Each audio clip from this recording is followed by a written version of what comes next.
नाशिक शहर पोलिसांमध्ये 9 गंभीर गुन्हे दाखल झालेले आहेत. त्याच्यामध्ये धर्मांतराचा प्रयत्न, धार्मिक भावना दुखावणं व कार्यालयाच्या ठिकाणी लैंगिक अत्याचार या सदराखाली गुन्हे दाखल आहेत. यामध्ये एका पुरुष तक्रारदारांनी धार्मिक भावना दुखावणे व धर्मांतराचा प्रयत्न या सदराखाली गुन्हा दाखल केलेला आहे.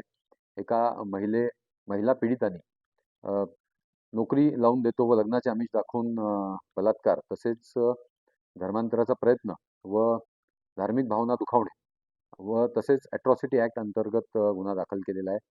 इतर गुन्ह्यांमध्ये 4 महिलांनी सेक्शुअल हॅरॅसमेंट ॲट वर्कप्लेस या सदराखाली गुन्हे दाखल केलेले आहेत आणि 3 महिलांनी रिलिजियस हॅरॅसमेंट म्हणजे धार्मिक भावना दुखावणे आणि लैंगिक अत्याचार सेक्शुअल हॅरॅसमेंट ॲट वर्कप्लेस या सदराखाली गुन्हे दाखल केलेले आहेत. त्यात यांना बाहेरच्या कुठल्या कट्टरपंथी किंवा इतर कुठल्या संघटना पाठिंबा किंवा प्रवृत्त करत होत्या का या संदर्भात तपास नाशिक पोलीस करत आहे. त्याचबरोबर यांना बाहेरून कुठून फंडिंग आलेलं होतं का किंवा जसं मीडियामध्ये काही ठिकाणी बोललं गेलेलं आहे की काही इंटरनॅशनल यांचे लिंक्स आहेत का, तर या सर्व बाबतीत पोलीस यंत्रणा तपास करत आहे.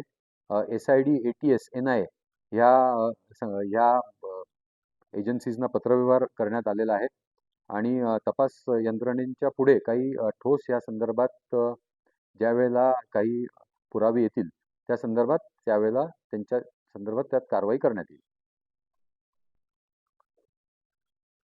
या 9 केसेस संदर्भात जी पहिली तक्रार आलेली होती एका पीडितेची, तर ती जेव्हा तक्रार आली त्यावेळेला ती पीडिता खूप घाबरलेली होती आणि ती तक्रार देण्याच्या मनस्थितीत नव्हती.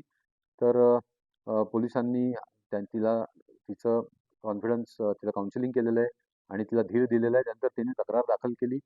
त्यानंतर तिने आणि काही तिच्या ऑफिसमधल्या काही जणांनी सांगितलं की अशा आणखीन पण काही तक्रारदार आपल्याला मिळू शकतात. विशेष करून बऱ्याच महिलांना त्रास झालेला आहे या संदर्भात.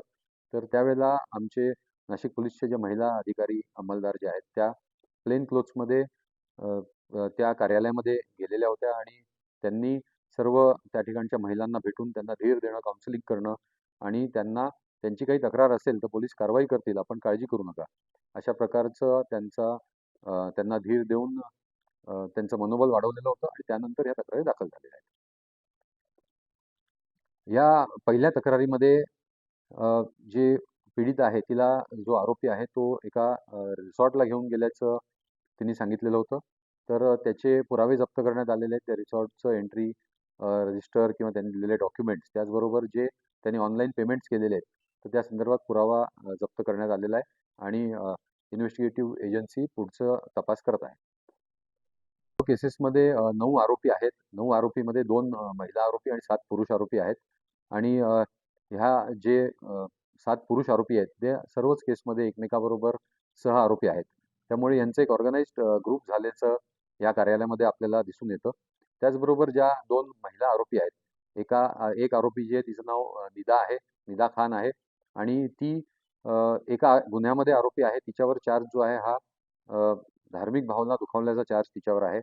त्याचबरोबर जी त्यांची ऑपरेशन्स आणि HR बघणारी जी मॅनेजर आहे अश्विनी चैनानी, तर हिच्यावर पण एका गुन्ह्यामध्ये हिच्यावर आरोप आहेत की तिने ज्यावेळेला या पीडित महिला तिच्याकडे गेलेली होती त्यावेळेला तिने पीडित महिलेला न्याय न देता हे जे काही आरोपी आहेत तर त्यांना पाठीशी घातलं.